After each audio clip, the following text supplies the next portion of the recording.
Kita harus menjaga silaturahim, merapatkan silaturahim. Hubungan kemanusiaan itu perlu, penting kita jaga. Semua oke sejabah, tidak ada masalah punya. Delegate itu kerja, dia bagi-bagi. Oke. Ini program pada pagi ini dan hasilnya kita ada 2 orang yang kita nampak public speaker yang sangat hebat.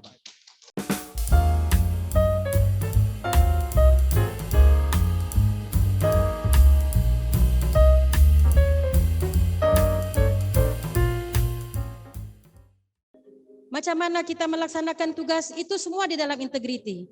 Untuk mendapat satu organisasi yang cemerlang, seharusnya dua-dua ini memainkan peranan. Ketua dan juga ahli yang ada di dalam. Saya percaya kalau ahli yang dapat melaksanakan tugas dengan cekap dan penuh bertanggung jawab, setiap tugasan itu akan mampu dilaksanakan dengan cekap. Oke. Hubungan kemanusiaan. Kenapa saya kaitkan hubungan kemanusiaan dengan organisasi cemerlang? Di mana-mana buku kepimpinan yang kita akan baca pun, semuanya berkaitan dengan hubungan kecemerlangan. Tidak ada buku yang dia akan kasih tahu, kau kena begini. Tapi ini semuanya menekankan hubungan kemanusiaan. Macam mana kita bina hubungan di dalam satu organisasi. Sebab bagi saya, manusia ataupun ahli yang ada di dalam organisasi itu, itulah aset di dalam organisasi. Manusia yang ada, ahli yang ada, itulah yang memainkan peranan yang penting dalam melaksanakan tugasan.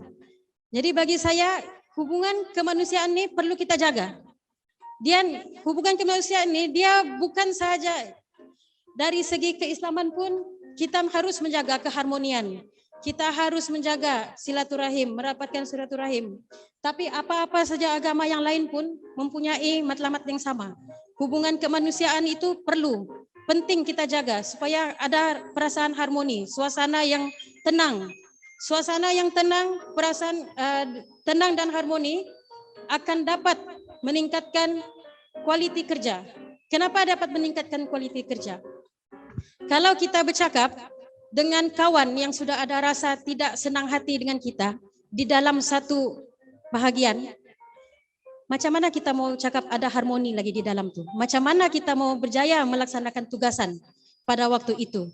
Sebab itu saya percaya harmoni di dalam berpasukan dapat membantu kita melaksanakan tugasan dengan cekap dan berkesan. Oke? Hormat menghormati. Mendaki salah, apapun grade. Kalau kita di dalam satu pasukan, perasaan hormat itu perlu ada. Bukan cakap yang tua perlu hormat yang muda perlu hormat yang tua. Siapapun kita, rasa hormat itu perlu ada. Oke? Tiada juga orang cakap, tidak boleh tegur. Tidak boleh kita tegur orang. Kalau ada salah, kita perlu tegur. Tidak kisahlah, apapun grade kita, kalau kita rasa kawan kita itu salah, tegur. Tidak ada salahnya kita menegur orang. Kan? Tapi pastikan buat dengan cara berhema. Yang masih dalam skop menghormati kita punya rakan sekerja. Oke? Jangan kamu stres macam ceramah motivasi. Nah, oke. Bina kepercayaan. Nah, ini saya selalunya saya memang bergantung dengan ini, trust. Ini saya percaya. Sebab ketua bagi kita tugasan dengan penuh kepercayaan. Kita melaksanakan tugasan dengan rasa dan ambil kira kepercayaan yang telah diberikan kepada kita. Kalau kita buat sambil lewat, macam mana kita mau ada rasa percaya ini datang lagi daripada ketua kita. Betul? Sebab itu, bila ketua bagi tugasan, kita perlu jalankan tanggung jawab dengan sebaiknya. Dan juga rasa kepercayaan tuh, percaya bahwa ahli dapat melakukan tanggung jawab. Kita juga harus percaya bahwa ketua akan dapat memimpin kita melaksanakan tanggung jawab. Itu yang saya paling percayalah dalam melaksanakan tugasan. Oke. kelebihan. Ini macam yang saya cakap tadilah. Memang individu yang berprestasi tinggi kita tidak nafikan. Dia memang ada banyak kebolehan. Tapi coba kamu bayangkan, individu yang dikatakan tidak seberapa berprestasi tinggi bila digabungkan 6 hingga 7 orang di dalam satu pasukan, kualiti kerjanya lebih baik daripada orang individu yang dikatakan berprestasi tinggi. Kenapa? Sebab di dalam satu kumpulan yang besar ada beberapa orang idenya berlainan. Setiap daripada kita ni unik. Jadi kebolehan kita pun lain-lain. Bila digabungkan bersama-sama, kita akan dapat satu organisasi yang bagus. Itu pada saya lah. Memang selain daripada senang kita bekerja sama antara satu sama lain, bila di dalam pasukan, kita juga dapat kerja yang berkualiti. Contoh macam di bagian pembangunan sistem. Bila sistem dibangunkan oleh seorang individu, mungkin dia akan stuck. Satu masa dia akan stuck. Tapi bila dibangunkan satu kumpulan, bila masa satu kawan dia dalam keadaan yang stuck, memang tidak boleh bergerak sudah, tapi kawan lain mungkin ada idea macam mana mau membantu dia untuk melaksanakan tugasan. Sebab itu saya percaya kerja berpasukan itu memang sangat penting supaya dapat kita melaksanakan tugasan dalam tempo masa yang ditetapkan.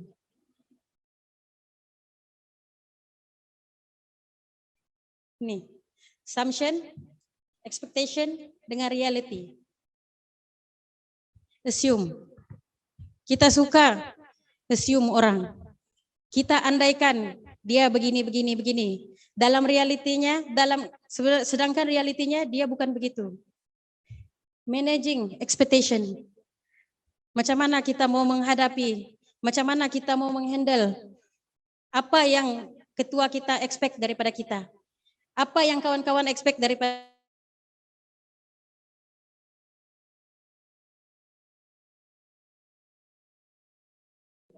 begini. Tapi dalam realitinya mungkin berbeza.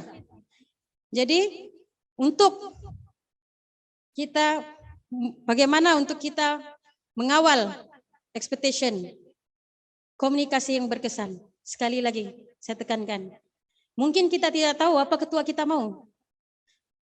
Ketua pun mungkin tidak tahu apa orang di bawah dia mau. Expectation. Bila ada komunikasi yang berkesan, expectation ni mudah untuk dicapai. Kenapa saya cakap mudah untuk dicapai? Bila komunikasi berkesan, maksudnya ketua dengan ahli senang berkata-kata. Dia tidaklah maksudnya bila ketua tanya kamu okey, dia jawab okey. Sedangkan di dalam hati dia mana ada aku okey. Aku tidak cakap aku okey, aku ada banyak mau cakap. Tapi aku tidak berani mau cakap sebab dia ketua. Komunikasi kurang. Assumption. Ketua bila ahli cakap okey, ketua pun anggap okey, itu assumption dia. Sedangkan reality dia penat. Dia rasa tertekan. Dia sudah rasa tidak boleh buat, tapi tidak boleh cakap. Itu reality. Managing expectation.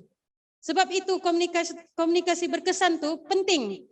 Penting untuk kita. Okey? Supaya kita tahu apa kemahuan setiap ahli yang ada di dalam kumpulan.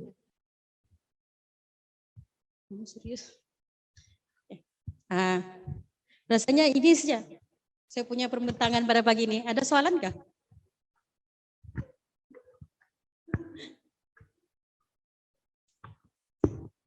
Assalamualaikum dan selamat pagi semua. Saya Normalin Abdul Malik, bagian latihan dan kompetensi. Okay, terima kasih atas pembentangan tadi, walaupun ringkas tapi sangat padat dan jelas bagi saya. Okay. Saya cuma ada satu soalan sajalah. Bagaimana sekiranya dalam satu kumpulan tu, macam yang Puan Zarini bagi tahu tadi, kita semua ada trait yang unik masing-masing. Tetapi dalam kumpulan tu dia ni macam freeloader.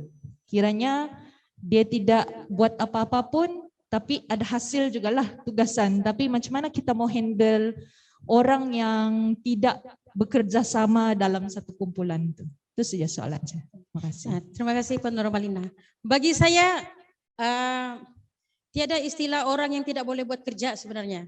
Cuma cara dia dengan kita masih belum memahami apa kebolehan dia.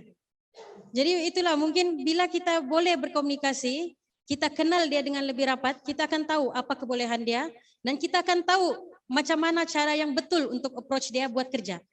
Sebab bagi saya, bila kita memang mengenali kita punya rakan di dalam pasukan, kita tahu di mana kekuatan dia, kita tahu apa kebolehan dia, kita mudah untuk cari cara macam mana mau tolak dia ke depan lagi.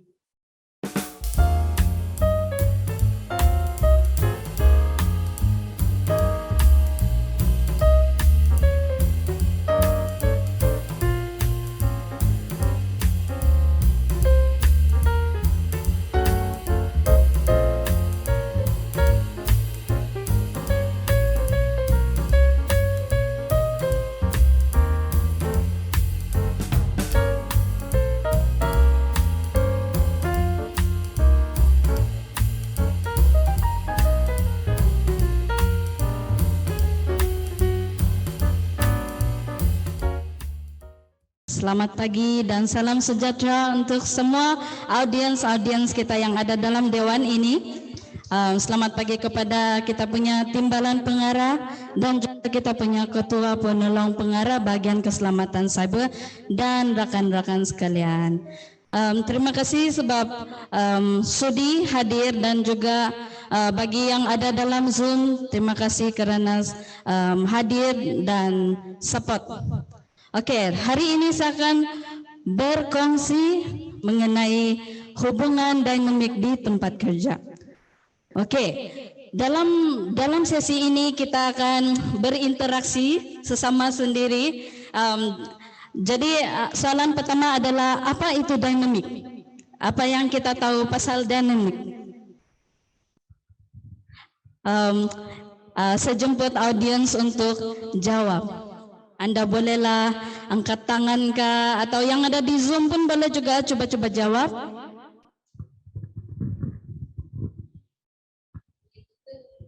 Boleh. Okey, tujuan untuk kenapa saya tanya soalan ini adalah untuk kita lebih mendalami apa itu dinamik, apa itu hubungan dan juga dalam tempat kerja. So, adalah lebih bagus jika kita mendalami dulu apa itu dinamik. Ya, bertenaga. Terima kasih Puan. Okey, dan sekarang saya akan show jawapan dia.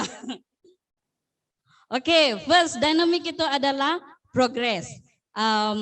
Dan bila dalam satu bila dinamik kita mesti ada proses untuk membuat sesuatu. Dalam sesuatu pekerjaan kita sentiasa akan melalui banyak proses kan?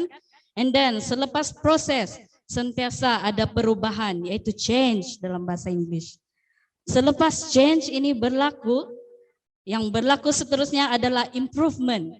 Okey, bila ada perubahan, improvement dalam diri kita sendiri akan sentiasa berjalan.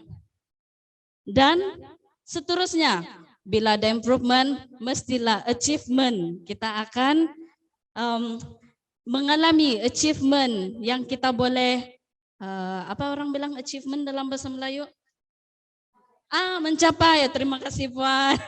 Ya, mencapai. Setelah achievement ini, di sinilah juga kita akan mengalami growth dalam diri kita. Kita mempelajari sesuatu, kita ambil itu knowledge yang kita ada, kita letak dalam diri kita dan besar dari sana, growth.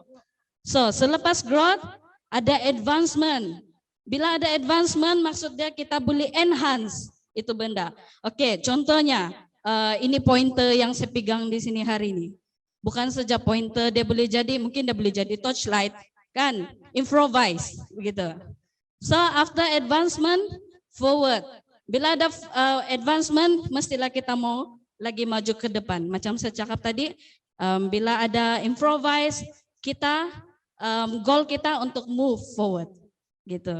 So itu adalah dynamic. And then seterusnya, apa itu kumpulan? Kumpulan Blackpink? Oh, bukankah? Itu pun kumpulan juga.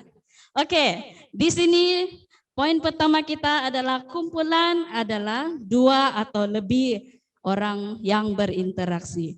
Dan seterusnya adalah gabungan individu dalam membentuk sebuah organisasi macam kita penjawat JPKN. JPKN adalah sesuatu organisasi di mana ada ketua, ada penolong ketua, ada pelaksana begitu. So, yang ketiga adalah kenapa kumpulan ini wujud? Dia wujud sebab ada minat, ada tujuan yang sama, dan matlamat yang sama. Macam kita jabatan komputer, kita ada tujuan, kita ada sistem yang kita mau bangun untuk memudahkan orang ramai. Kita ada multimedia untuk membuat periklanan, kan? Oke, so itu adalah kumpulan. So, saya ada soalan juga. Perfect teamwork. Sekarang saya mau tanya kamu rasa ada kan nih perfect teamwork? Kamu agree gak sama saya kalau perfect teamwork ini wujud? Oh tidak, oh banyak yang geleng kepala. Yang di Zoom kamu setuju gak? Saya mau dengar suara dorang, tapi enggak Pak. Kamu reply saja, oke? Oke, so bila perfect teamwork, saya research lah, buat research. And then the research is utopia. Dia bilang, an imagine place or state or thing in which everything is perfect. Tapi dia cakap, imagine. Maksud dia dalam imajinasi saja ada. Oh gitu. Jadi adakah bermaksud dia tidak wujud? Dia boleh diwujudkan. So, bila perfect teamwork, apa yang saya pikir adalah tiada perselisihan paham di antara rakan-rakan kerja. Dan sekenting tiada pertengkaran berlaku. Betulkah? Tidak? Oh, saya dengar tidak. Lepas itu, semua oke saja, Bah. Tidak ada masalah punya. So, bila actually dalam hidup kita, belum. Actually dalam mana-mana organisasi mereka akan lalui ini semua. Perselisihan paham akan berlaku, pertengkaran akan berlaku, dan semua oke saja, Bah. Tidak, macam yang Puan Zarini kita cakap tadi. Tiada. Semua akan lalui ini benda.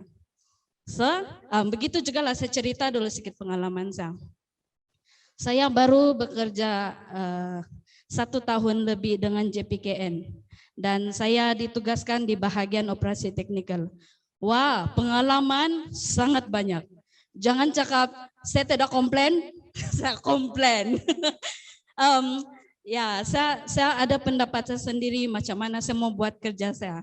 So, tapi yang bagus, saya punya ketua, saya punya kawan-kawan sangat memahami. Dorang boleh mau dengar apa saya punya macam mana permasalahan ataupun apa benda yang saya tidak boleh adapt. Dan saya sangat bersyukur sebab saya lalui ini proses. Dan disebabkan itu juga saya berusaha untuk sama-sama bekerja dalam ini tim untuk menjayakan kerja. So, macam saya cakap tadi, ini masalah mustahil tidak wujud. So, saya mau kasih kenal kita sama kita punya Uncle Tuckman's Theory of Group Development, di mana ada forming, ada storming, ada spin off sini, norming, for forming, ada adjourning di sini, dan transforming. Oke, first thing first, saya mau cakap pasal forming. Oke, forming adalah something yang paling first kalau kita tubuhkan satu kumpulan. Ini adalah forming, di mana di sinilah kita berkenalan. Hai, nama saya Sianu. Nama kamu siapa? Kamu suka makan apa? Begitu. Itulah forming. Di sini juga lah ketua kita. Oke, dalam satu grup kita memang akan ada ketua. Di sini juga lah ketua kita akan bagi kerja. Apa kerja yang kita mau? Maksud dia yang delegate itu kerja. Dia bagi-bagi. Oke, kau multimedia, kau buat multimedia.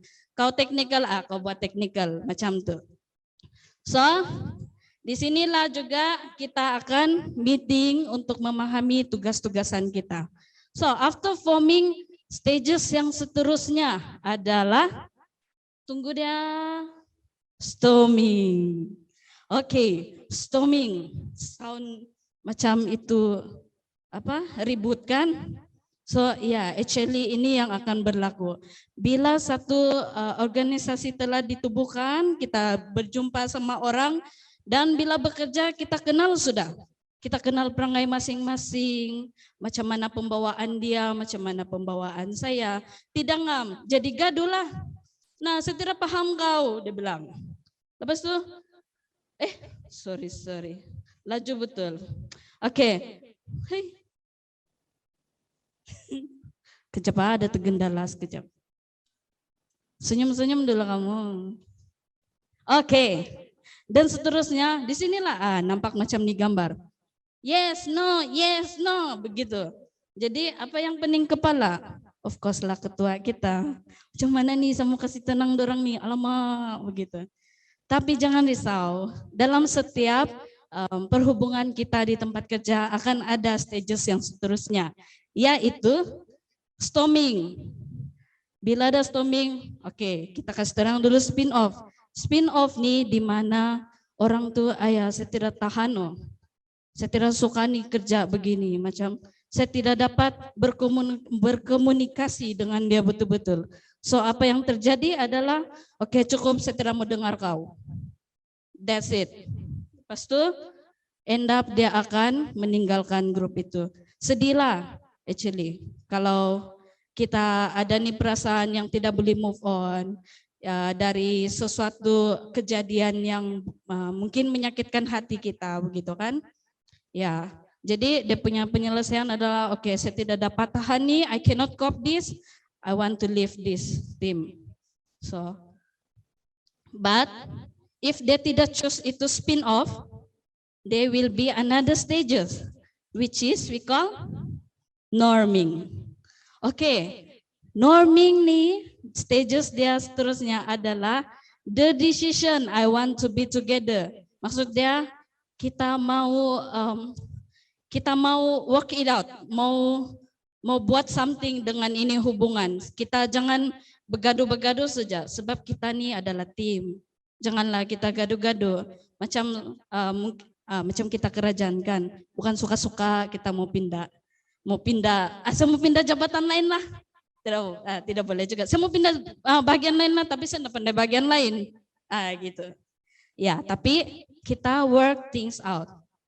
Kita boleh adakan komunikasi dengan adanya ketua kita boleh tolong kita untuk berkomunikasi dengan lebih baik. So, inilah norming. Di sinilah bila kita sudah kenal perangai setiap rekan-rekan kerja kita boleh berinteraksi dengan lebih baik lah lepas ini. And then the next stages will be performing. Oke, bila performing, disinilah kita akan macam Puan Zarini cakap tadi, kita nih masing-masing ada talent, ada gift masing-masing, ada benda orang lain senang saja dia buat, tapi ada benda orang lain struggle membuat. So bila kita bergabung sebagai satu kumpulan, tengok nih puzzle di sini. Dia melengkapi itu kumpulan. Dan disinilah juga kita boleh bersatu. So, performing and the next stages will be a journey. Ya, and then a journey ini adalah biasanya ini perkara akan berlaku sekiranya ada satu organisasi lah. Macam sementara sahaja. Jadi kita perlu flow manager begitu untuk menjayakan itu program. Jadi bila sudah menjayakan itu program habis begitu saja, tidak akan ada lagi. So, adjourning adalah masa untuk kita merayakan yang kita sudah melakukan tugas ini bersama-sama dari mula sampai akhir. Dan sekiranya macam kita masih lagi bekerja dalam satu tim, kalau bukan adjourning, the next stages adalah transforming. Ya, bila kita sudah receive banyak, kita belajar dari orang, kita membesar dari apa yang kita belajar, kita boleh form satu tim yang lagi transforming, macam yang advancement ada, and improvement, semua kita mau apply di sini. So sangat indah lah ini jenis kerja yang begini. So kita boleh share kasih sayang. Hey, jangan kau risau, saya boleh tolong kau. Oke, macam tu. Bukan yang nah kau lah sendiri-sendiri buat, saya tidak mau buat sudah. Tapi kita boleh berbagi itu kerja. Ya. Dan ya tidak nampak untuk diamond di sana. Punya cantik nih. Oke, actually ya dengan itu dengan sikap-sikap yang kita sudah lalui, storming, forming, mestilah kita sentiasa saling memahami satu sama lain. So, kita akan bersinar macam itu diamond bila kita melakukan kerja. Oke, saya mau cakap nih. Tengok apabila, saya tidak mau baca lah. Saya mau panggil satu orang untuk membaca.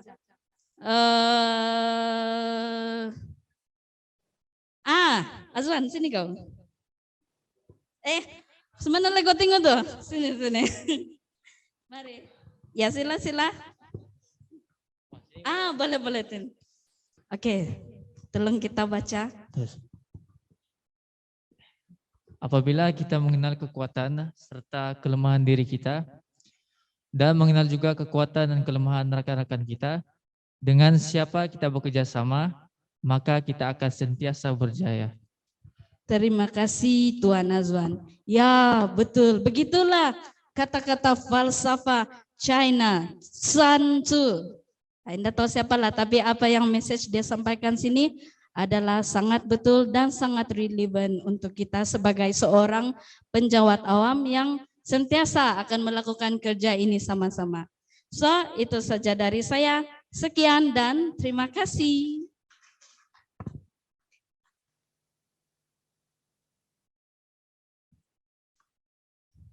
Oke, untuk siapa-siapa yang ada soalan, sila bertanya. Begitu juga yang ada dalam Zoom sana, boleh tanya juga.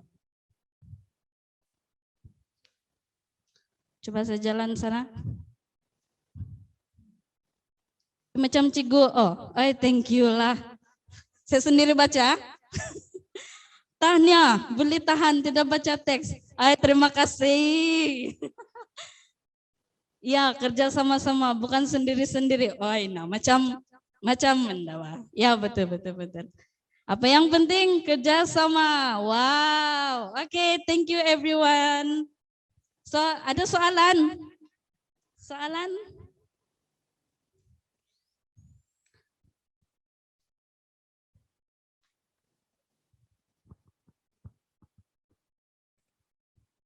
Kalau kita sudah dalam kumpulan yang kira dynamic nih, macam mana ada tips kah? Macam mana kita mengekalkan dinamiknya kita punya kumpulan tu? Okay. Thank you Puan atas soalan sebentar tadi. Iya, macam saya sendiri sentiasa kita dalam JPKN ini kita akan sentiasa ada projek yang perlu kita habiskan. Dan sekiranya proyek sebelum ini ada benda yang banyak kekangan, banyak kekurangan yang kita perlu tambah. So dari apa yang kita belajar kita boleh masuk, improve. Dan bukan itu saja, saya punya suggestion juga, marilah kita sama-sama tengok YouTube atau mana-mana laman web untuk sentiasa fit diri kita sendiri untuk lebih memahami bagaimana meningkatkan prestasi kerja kita sebagai satu kumpulan. Ya, saya harap menjawab soalan siapaan. Thank you. Terima kasih diucapkan kepada Puan Elizabeth Jekyll atas pembentangan tajuk yang disampaikan.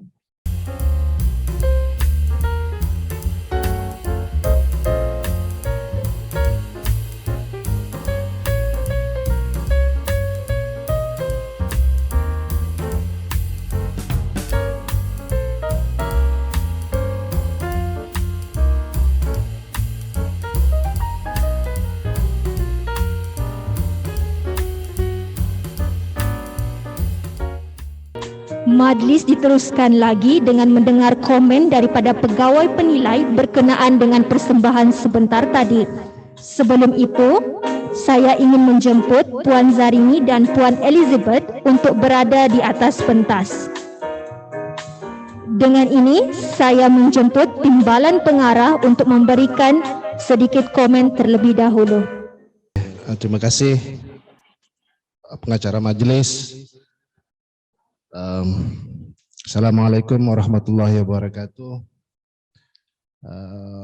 Terima kasih juga kepada pihak penganjur yang telah menganjurkan program pada pagi ini. Dan hasilnya kita ada 2 orang yang kita nampak telah menyampaikan taklimat lah pada pagi tadi. Overall saya tengok semua cemerlang. Okay? Kedua-dua pemberi taklimat kita ini telah menyampaikan taklimat dengan keyakinan yang tinggi. Bukan senang tahu untuk bercakap di depan, apatah lagi topik-topik yang biasanya motivator yang bagi ini kan. So tapi yang ini kita punya juru teknik, kita punya PPTM yang bagi. Jadi dan saya dipahamkan kedua-dua ini secara volunteer, secara sukarela. Jadi tepukan yang gemuruh. Jadi hasil dia kita nampak sudah kita ada 2 calon fasilitator lah kepada jabatan. Boleh menyampaikan taklimat bagi pihak jabatan, mengendalikan latihan dan sebagainya lah. Okey, saya cuma ingin, saya telah diminta untuk memberi komen, so saya akan komen secara sepintas lalu lah. Yang pertama sekali dari segi keyakinan, macam saya cakap tadi, kedua-duanya menunjukkan keyakinan yang tinggi. Okey, dari segi menyampaikan apa kandungan taklimat tadi itu yang subjektif lah, sebab saya bukan ahli dia, kamu pun bukannya motivator itu kan. Saya percaya kamu membuat sedikit research lah sebelum itu. Jadi itu disitulah yang kekurangan. In reality bila kita menyampaikan taklimat yang berkaitan dengan kerja kita lah, biasanya kita menyampaikan ceramah, okay? Yang bidang yang kita tahu. Audience dia biasanya orang yang belum berapa tahu. Jadi objektif kita adalah untuk supaya audiens kita tuh paham apa yang kan.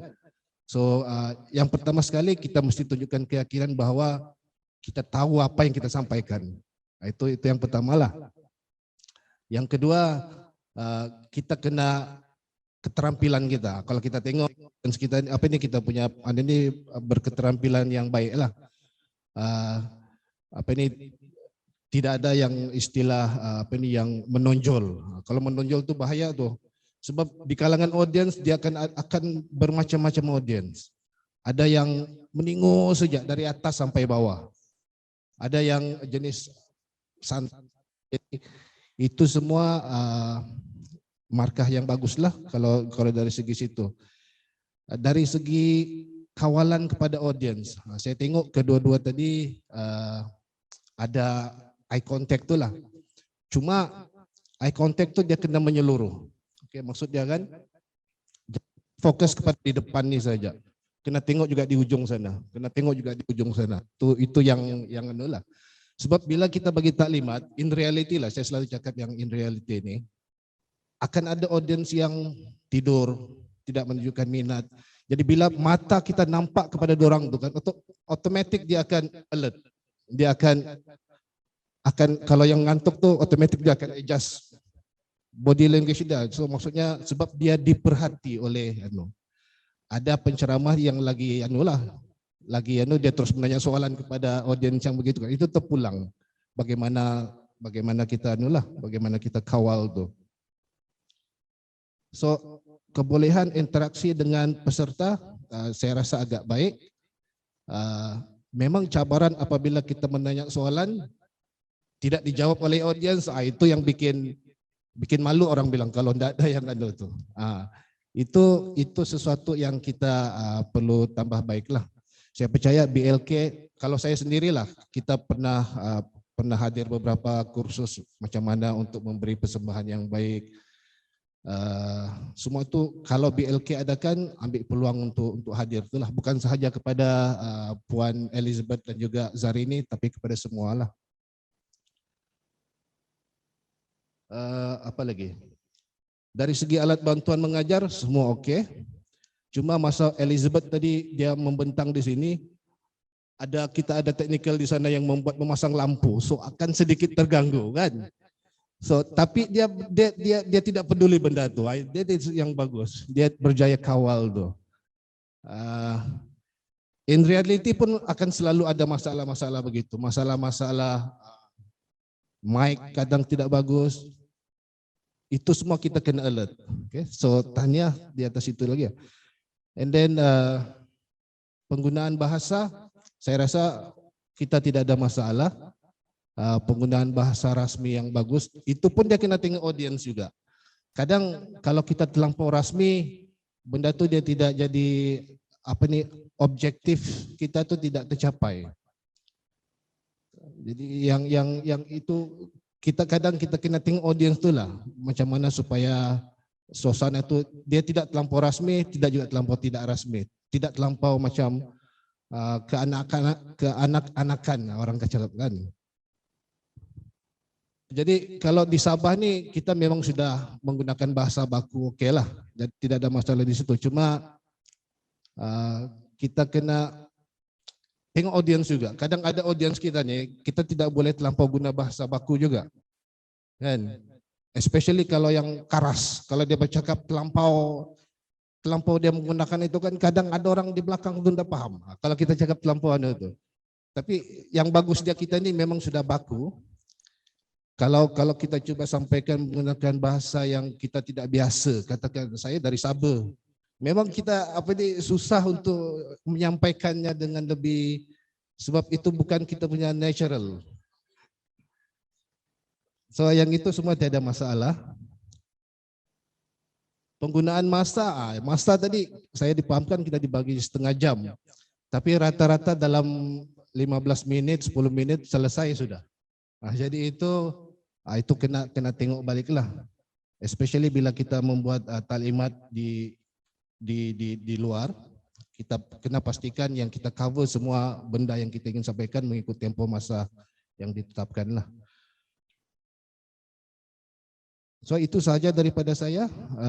Saya rasa satu pencapaian yang baik kepada Puan Zarini dan juga Puan Elizabeth di atas keupayaan memberikan taklimat tadi, dan tahniah saya ucapkan.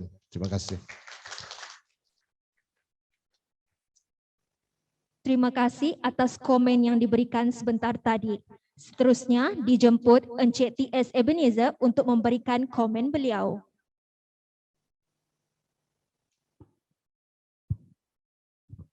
Terima kasih, Puan. Salam sejahtera, salam Sabah Maju Jaya, salam keluarga Malaysia, terutamanya kepada dua orang penceramah kita. Pertama sekali tahniah kepada bot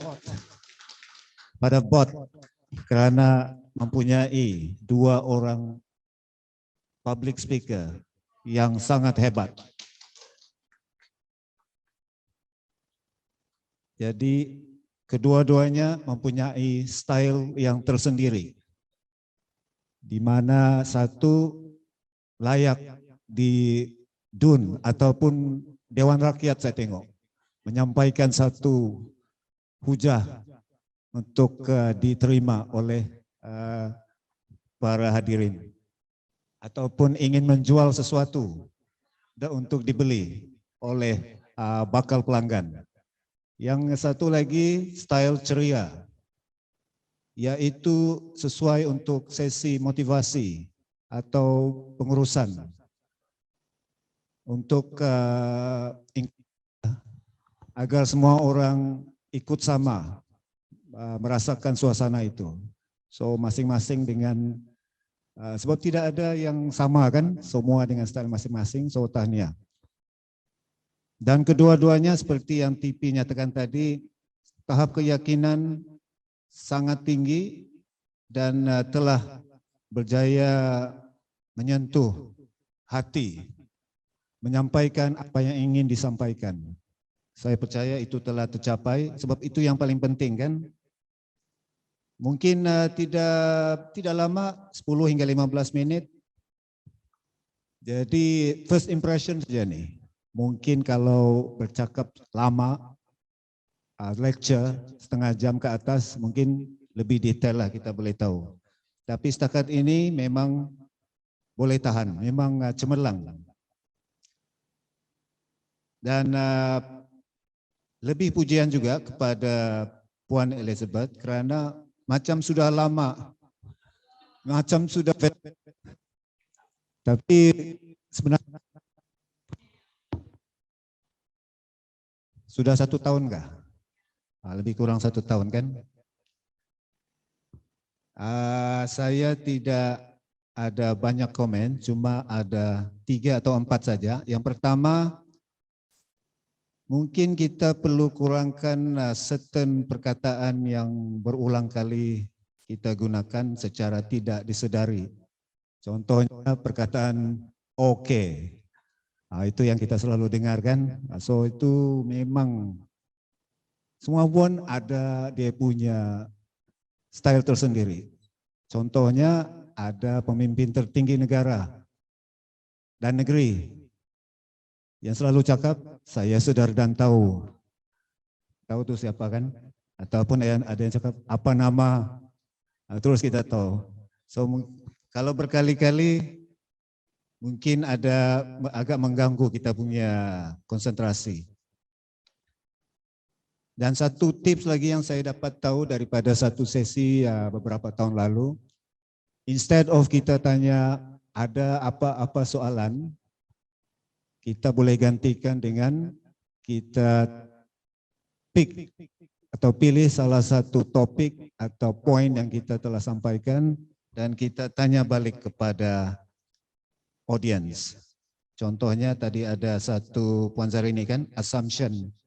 Mungkin kita boleh minta audience itu bagi contoh, apakah contoh assumption boleh diberikan kan. Sebab selalunya kalau ada soalan, memang tiada itu. Kecuali lah memang topik yang sensitif ke panas ke, itu barulah barangkali. Dan seterusnya penggunaan graphics ataupun animation tadi saya tengok sangat baik. Instead of menggunakan banyak teks kan, so itu sesuatu yang perlu kita galakkanlah kepada perhatian kepada semua kita juga lah. Dan saya pun guilty ini, selalu guna teks saja. Karena itu yang pertama sekali kita ingatkan, sebab perlu creativity ini. So dalam kertas saya ini itu saja dan mungkin ada komen-komen lain dalam saya punya borang penilaian tu. So sekali lagi tahniah kepada kedua-duanya dan saya harap lepas ni lebih ramai lagi bakat-bakat yang tersembunyi akan menimbulkan diri sendiri selepas ini. Oke, sekian dan terima kasih.